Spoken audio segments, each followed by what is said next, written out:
Assalamualaikum warahmatullahi wabarakatuh. Innal hamdalillah nahmaduhu wa nasta'inuhu wa nastaghfiruh wa na'udzu billahi min shururi anfusina wa sayyiati a'malina. May yahdihillahu fala mudilla lahu wa may yudlil fala hadiyalah. Asyhadu an la ilaha illallah wahdahu la syarikalah wa asyhadu anna Muhammadan abduhu wa rasuluhu amma ba'd. Pemirsa Fatwa TV dimanapun Anda berada, alhamdulillah pada kesempatan yang berbahagia ini kembali saya dapat hadir ke tengah ruang siaran Anda. Semoga kehadiran saya pada program acara ini menambahkan hazanah keilmuan Anda, menumbuhkan semangat untuk beramal dan juga istiqamah di atas jalan Allah Subhanahu wa taala. Tidak luput salawat serta salam untuk senantiasa kita aturkan kepada Nabi kita Nabi Muhammad SAW, kepada keluarga dan juga sahabat-sahabatnya yang telah membuktikan ketulusan niat, kesungguhan perjuangan dan pengorbanan yang tanpa batas demi tegaknya dinul Islam. Semoga Allah Subhanahu wa taala berkenan mempertemukan kita bersama sahabat Rasulullah SAW kelak di dalam jannahnya. Amin ya rabbal alamin. Akhwatul iman, pemirsa Fatwa TV dimanapun Anda berada, masih bersama tema syarikat dagang atau syirikah. Telah disampaikan pada sesi sebelumnya bahwa akad syarikah itu adalah akad yang dianjurkan, dibolehkan secara syariat. Namun untuk memastikan bahwa syarikat dagang itu dijalankan dengan benar, dengan transparan dan adil, jauh dari praktek-praktek kezaliman, saling memakan harta sebagian yang lain dengan cara yang batil, maka para ulama termasuk Al-Imam Syafi'i beserta murid-muridnya, penganut mazhab Syafi'i, memberikan beberapa kriteria, beberapa persyaratan. Yang pertama, syarikat dagang tersebut menurut mazhab Syafi'i harus modalnya dalam bentuk uang tunai, satu jenis mata uangnya, dan mata uang tersebut modal mereka yang disetorkan oleh masing-masing partner, oleh masing-masing komisaris kalau dalam bahasa kita sekarang, betul-betul dicampur aduk sehingga tidak lagi dapat dipisahkan antara modal orang pertama dan orang kedua. Ya, namun telah disampaikan sebelumnya, persyaratan-persyaratan yang disebutkan ini ketika dikaji lebih lanjut, tidak ada dalil yang tegas dan sahih, yang valid, baik dalam Al-Quran, hadis ataupun ijma'. Makanya sebagian ulama, diantaranya para penganut mazhab Maliki misalnya, demikian pula mazhab Hambali atau sebagian penganut mazhab Hambali, mereka mengkritisi persyaratan ini. Kenapa? Dasarnya apa? Dasarnya adalah karena hukum asal perniagaan itu adalah halal, kecuali yang nyata-nyata dilarang dalam ayat atau dalam hadis atau kesepakatan para ulama. Selama tidak ada kesepakatan, maka atau tidak ada dalil yang tegas dan sharih, maka idealnya kita biarkan, kita berikan kelapangan kepada masyarakat untuk mengeksplorasi keahlian mereka dalam berniaga, dalam dalam berdagang. Karena ada satu benang merah yang ini bersifat bisa dikatakan ini merupakan dhabit, ketentuan yang baku, bahwa dalam hal ibadah para ulama telah menggariskan ketentuan dasarnya adalah tauqifi. Kita tidak beribadah kecuali dengan amalan-amalan, dengan ibadah-ibadah yang telah dicontohkan. Kenapa? Karena substansi inti dari ibadah itu adalah menjalankan perintah, menuruti keinginan Allah, memenuhi keinginan Allah Subhanahu wa taala, dan kita tidak boleh intervensi, kita tidak boleh mendikte Allah apa yang Allah inginkan. Sehingga dalam hal ibadah praktis hanya ada satu pilihan, yaitu kita, kata orang Jawa, sendiko dawuh, hanya bisa mengikut apa tuntunan Nabi. Dan itu yang digariskan oleh Nabi dengan sabdanya, man amila amalan laisa ala amruna fawarat. Siapapun yang mengamalkan suatu amalan yang tidak ada tuntunnya dari kami, maka amalan itu akan tertolak. Namun dalam hal muamalah, substansi muamalah bukan memenuhi keinginan Allah, tetapi muamalah adalah media untuk memenuhi keinginan masing-masing. Sehingga manusia diberi kelapangan untuk menginginkan apa yang dia mau, yang dia butuhkan, dengan cara yang dia suka. Selama apa yang diinginkan itu, apa yang dia lakukan untuk memenuhi keinginannya, cara yang dia gunakan tidak menabrak, tidak bertentangan dengan aturan syariat. Karenanya hukum asal dalam muamalah adalah halal. Dengan demikian, telah disampaikan sebelumnya, yang lebih kuat adalah ketika persyaratan yang telah disebutkan di atas itu tidak atau kurang beralasan, sehingga telah disampaikan bahwa boleh bersyarikat dagang dengan modal tersetor yang berbeda-beda mata uangnya, atau bahkan sebagiannya dalam bentuk mata uang, sebagian dalam bentuk barang atau aset, yang aset tersebut kemudian dinominalkan nilainya sehingga ada kesamaan modal, walaupun wujudnya tidak harus selalu dalam uang tunai, tetapi wujudnya bisa dalam bentuk barang berupa tanah, bangunan, alat-alat ataupun yang lainnya, tetapi semua itu telah dikonversi dalam bentuk nilai, sehingga ada kesamaan.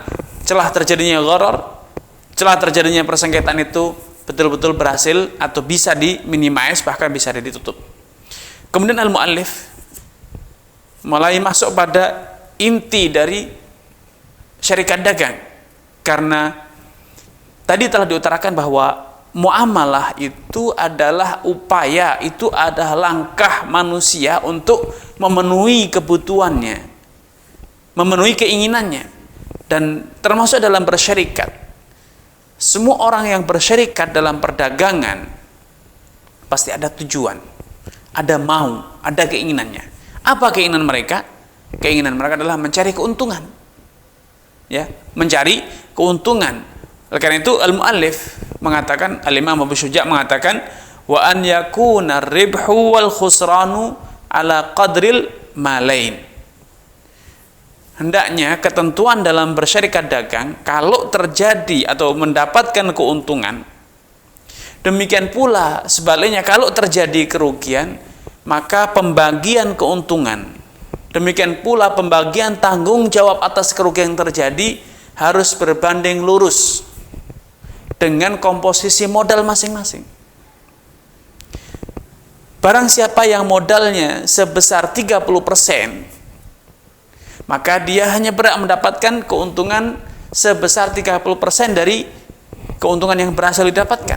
Demikian pula kalau ternyata terjadi kerugian, maka pemodal yang nominal modalnya sebesar 30%, dia hanya berkewajiban menanggung kerugian sebesar 30% dari kerugian yang terjadi. Ada dua hal di sini, keuntungan dan kerugian. Dalam hal keuntungan, telah diutarakan bahwa acuan dalam pembagian keuntungan dalam mazhab Syafi'i itu hanya komposisi modal. Adapun skill masing-masing, karena yang namanya syarikat dagang itu kedua belah pihak atau lebih itu menyetorkan modal, dan mereka semua terlibat dalam perdagangannya, dalam pengelolaan modal tersebut. Dan yang menjadi acuan dalam pembagian keuntungan dalam mazhab Syafi'i hanya komposisi modal. Adapun perbedaan skill yang dimiliki oleh masing-masing modal diabaikan dalam mazhab Syafi'i. Tentu kita akan berkata, kok bisa diabaikan? Padahal secara de facto seringkali skill lebih dominan perannya dalam mendatangkan keuntungan dibanding sekedar modal. Karena itulah pendapat ini kemudian dikritisi oleh para ulama yang lain. Ya, mereka mengatakan mengabaikan peran skill dalam pembagian modal ini kurang adil Karena secara de facto seringkali keahlian seseorang, pengalaman, relasi, ketajaman analisa, kepekaan naluri dalam berdagang, bahkan sebagian orang mengatakan perdagangan adalah sebuah seni. Ada seninya. Orang yang tidak menjiwai, dia tidak akan bisa menguasai perdagangan. Sehingga orang yang tidak punya, bisa jadi dia punya modal besar, tetapi dia tidak punya jiwa perdagangan. Seni berdagang dia tidak punya, sehingga dia tidak banyak bisa mendapatkan keuntungan walaupun modal dia besar.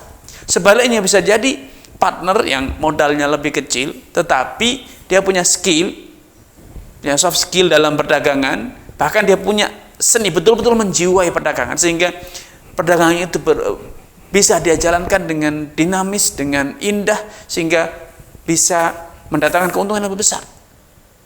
Karena itulah mereka mengatakan mengabaikan peran skill masing-masing partner dalam pembagian modal ini tidak tepat. Sehingga kemudian mereka mengatakan bahwa pembagian pembagian keuntungan itu mengacu pada komposisi modal masing-masing dan juga peran skill masing-masing, kemampuan perdagangan masing-masing, ya, peran masing-masing dalam mendatangkan keuntungan. Sehingga siapapun yang perannya lebih dominan mendapatkan keuntungan boleh mempersyaratkan untuk mendapatkan keuntungan yang lebih besar persentasenya dibanding persentase komposisi modal yang disetorkan. Kenapa? Karena modal dia juga punya kontribusi dalam mendatangkan keuntungan, dan ternyata skill dia memiliki peran yang dominan dalam mendatangkan keuntungan. Sehingga bisa jadi salah satu partner dia pemegang saham minoritas, tetapi karena skill dia luar biasa, bisa jadi dia mendapatkan komposisi pembagian keuntungan yang lebih besar. Modal dia mungkin 30%, tapi karena skill dia yang luar biasa, dia mempersyaratkan untuk mendapatkan bagian keuntungan sebesar 50%. Praktek semacam ini oleh ulama lain selain penganut mazhab Syafi'i, semisal para penganut mazhab Maliki, sebagian penganut mazhab Hambali, dibenarkan. Dan ini sesuai dengan fakta.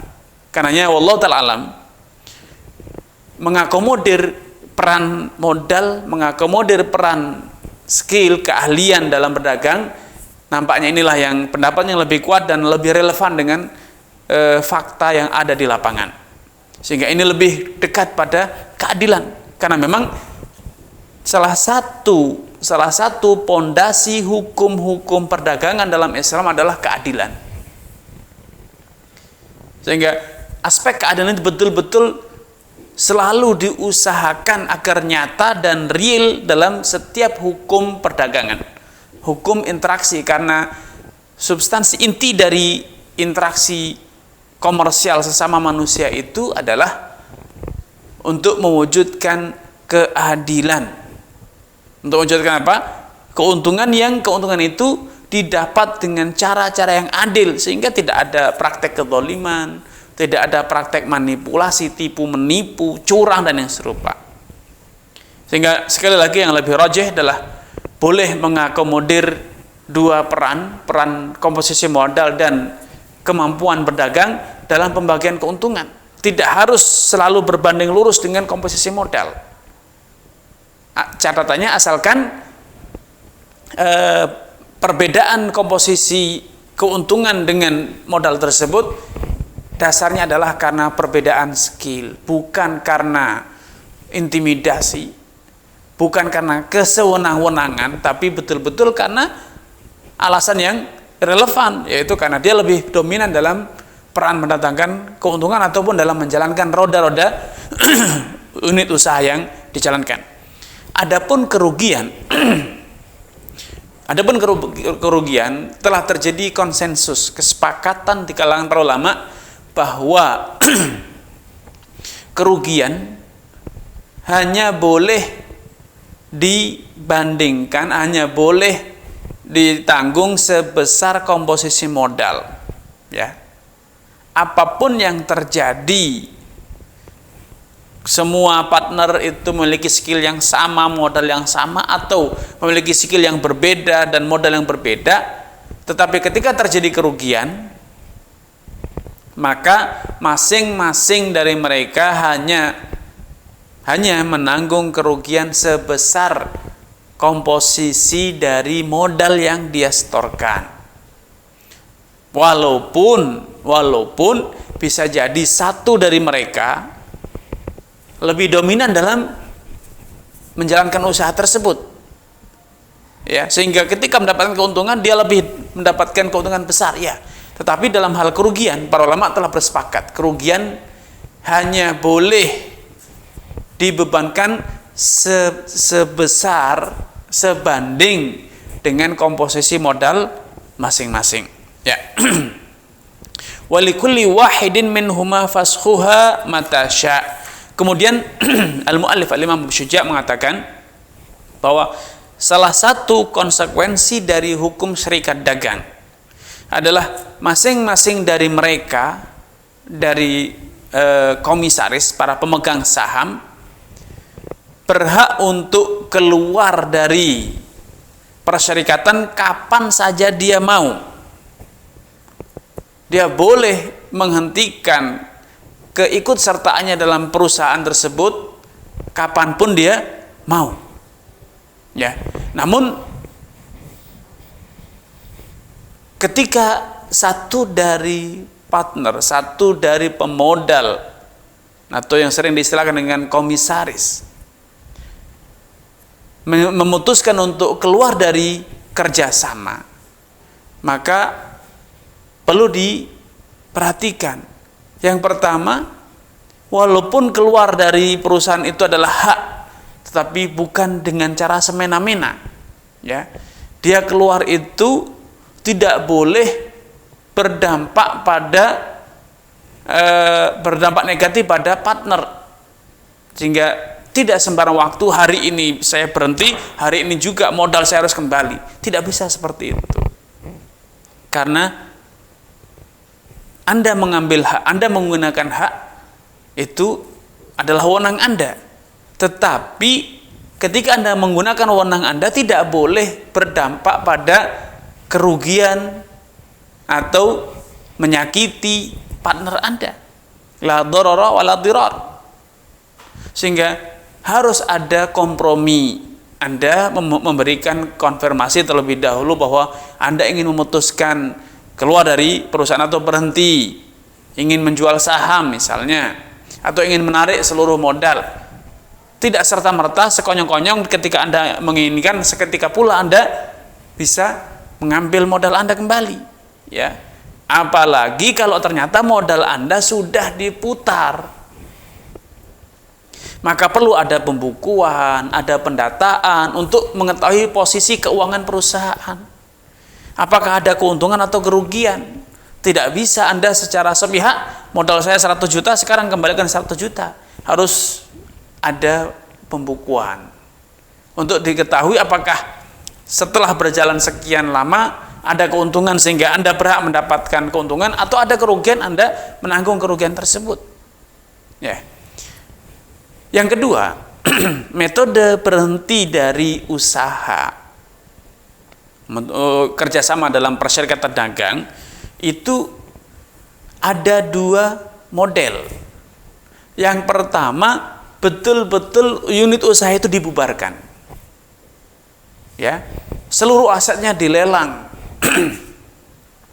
agar masing-masing dari pemodal bisa mendapatkan haknya dan usaha tersebut tutup, tidak dilanjutkan.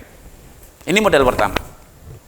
Maka kalau ini keputusan yang disepakati oleh kedua belah pihak atau semua partner, maka opsinya berarti harus ada pembukuan, ada penjualan aset agar bisa kembali modalnya, atau mungkin pembagian uang yang ada dan barang yang ada. Harus ada kesepakatan bagaimana pembagiannya, baik dijual ataupun dibagi dalam bentuk aset. Tentu ketika dibagi dalam bentuk aset, ada proses yang namanya penilaian aset. Tidak semena-mena Anda bawa kendaraan, yang satu bawa misalnya barang ini dan itu, tidak. Harus ada proses kesepakatan musyawarah untuk mufakat antara kedua belah pihak. Ini kondisi pertama, yaitu unit usaha ingin dihentikan. Berhenti, tidak ada yang melanjutkan. Kondisi kedua, ketika Anda memutuskan untuk keluar dari perusahaan, maka Anda pilihan yang kedua adalah, karena usahanya terus akan berjalan, pilihannya adalah Anda menjual saham. Anda menjual saham atau bagian share Anda di perusahaan tersebut atau di unit usaha tersebut. Maka kalau ini yang terjadi, karena partner Anda masih terus ingin menjalankan usaha ini, maka opsinya Anda menawarkan saham Anda kepada partner Anda agar dia beli dengan harga yang disepakati antara kedua belah pihak. Sehingga sebelum terjadi transaksi saham, penjual beli saham, pasti akan ada penilaian aset, pembukuan, agar dapat diketahui berapa nilai saham Anda saat ini. Ya. Karena bisa jadi ada pertambahan nilai, ada penyusutan nilai. Sedangkan modal Anda telah berubah, bisa jadi telah berubah menjadi aset, telah berubah menjadi bahan baku, telah berubah menjadi merek dagang dan lain sebagainya. Ini opsi kedua, yaitu Anda menjual saham Anda. Nah, ketika Anda memutuskan untuk menjual saham, Anda punya kewajiban untuk menawarkan terlebih dahulu saham Anda kepada partner. Anda tidak boleh, ya haram hukumnya, dengan tiba-tiba menjual saham Anda kepada orang lain, pada pihak ketiga, pada orang asing. Anda berkewajiban untuk menawarkan terlebih dahulu saham Anda kepada partner Anda. Ini yang disebut dengan haqqus syuf'ah. Ya, itu yang disebut dengan haqqus syuf'ah. Nabi SAW bersabda, la yahillu lahu an yabi' hatta yu'dhina sahibahu. Tidak halal bagi seorang partner, seorang syarik, untuk menjual sahamnya atau share dia, bagiannya dia, kecuali terlebih dahulu dia menawarkan kepada partnernya, kepada syariknya. Fa in ba'a qabla an yu'dhinahu.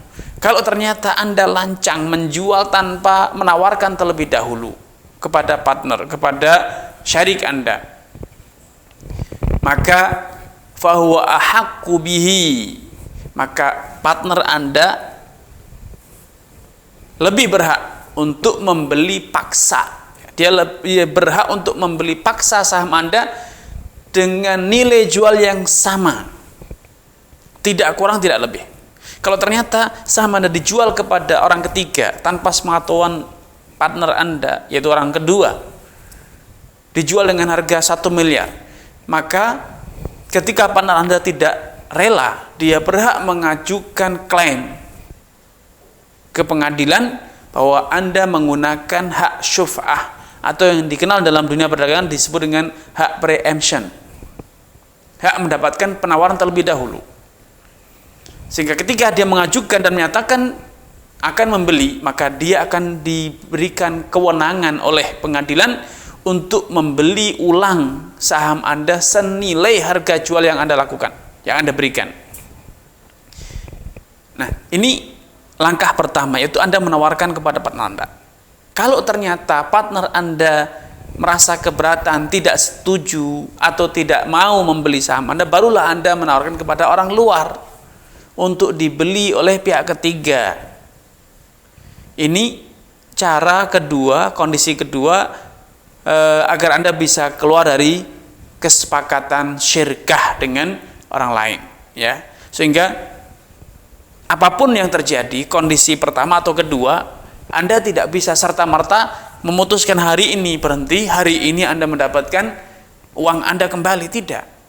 Harus melalui satu proses untuk kemudian Anda bisa mendapatkan hak Anda. Karena Anda telah menautkan diri Anda, mengikatkan diri Anda dengan sebuah akad. Anda ikatkan diri Anda dengan partner Anda dengan sebuah akad yang ini tentu ada konsekuensi, ada kode etik, ada etika yang harus Anda indahkan. Walaupun kapan Anda mau berhenti, Anda menjual dengan nilai berapa, itu hak Anda. Itu hak Anda. Tapi tentu tidak bisa dilakukan dengan semena-mena. Kemudian al-muallif mengatakan, wa mata ahaduhuma batalatis syirkah.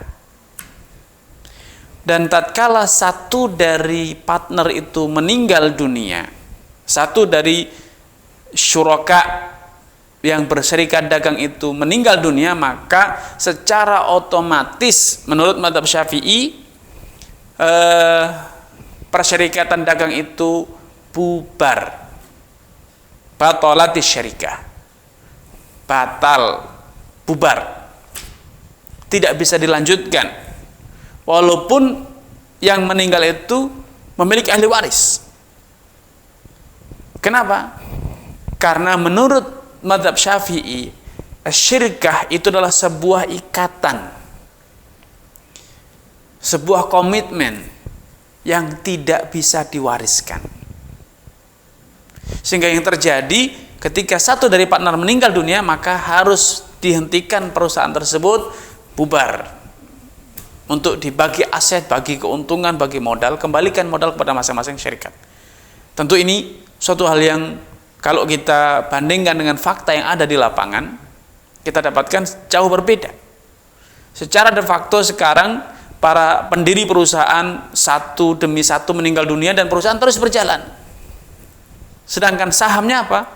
Diwariskan kepada anak cucunya, kepada ahli warisnya. Sehingga kalau kita, atau mungkin kita berhak untuk bertanya kepada para fuqaha Syafi'iyah, apa dasarnya?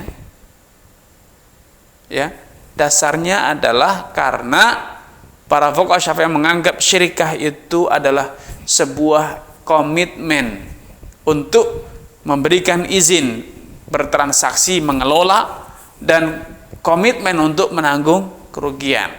Dan komitmen ini tidak bisa diwariskan. Ya, sekali lagi tidak bisa. Namun wallahu ta'ala alam, syirikah walaupun itu adalah sebuah akad, ya, sebuah akad, tidak bisa disamakan dengan akad pernikahan. Ketika mati ya sudah selesai pernikahannya, istri atau suami boleh nikah dengan yang lain. Tidak seperti itu. Kenapa? Ini adalah harta. Sebagaimana harta Anda ketika Anda mati secara otomatis akan terwariskan, maka demikian pula hak-hak yang bertautan dengan harta. Syirikah itu adalah sebuah komitmen dalam hal harta benda yang kemudian nanti memunculkan adanya hak-hak turunan. Karena itu pendapat yang lebih rajih dalam hal ini bahwa kematian salah satu partner atau pemodal tidak serta-merta menjadikan akad syirkah bubar. Tetapi komitmen tersebut akan berpindah kepada ahli waris, sehingga mereka punya berhak untuk mewakili orang tua mereka yang meninggal dunia untuk kemudian melanjutkan perjalanan perdagangan ini. Misalnya kalau ahli warisnya itu tunggal, tapi kalau ahli warisnya banyak, maka mereka menunjuk satu dari ahli waris untuk mewakili mereka dalam jajaran komisaris, ya, dalam jajaran komisaris, untuk ikut kemudian mengelola perusahaan tersebut. Bukan rame-rame, ya, tapi satu mewakili dari yang lain. Ini wallahu ta'ala, inilah pendapat yang lebih relevan dengan fakta yang ada di lapangan, dan itu pendapat yang lebih kuat karena memang syarikat dagang itu adalah sebuah komitmen, sebuah ikatan yang berkaitan dengan harta benda. Sebagaimana harta bendanya terwariskan, maka demikian pula seluruh hak yang bertautan dengan harta tersebut. Ini yang bisa kami sampaikan pada kesempatan yang berbahagia ini. Semoga Allah Subhanahu wa taala menambahkan taufik hidayah kepada kita semuanya dan menjadikan kita termasuk orang-orang yang senantiasa yastami'unal qawla fayattabi'una ahsanah. Kurang dan lebihnya mohon maaf. Billahi taufiq wal hidayah. Wassalamualaikum warahmatullahi wabarakatuh.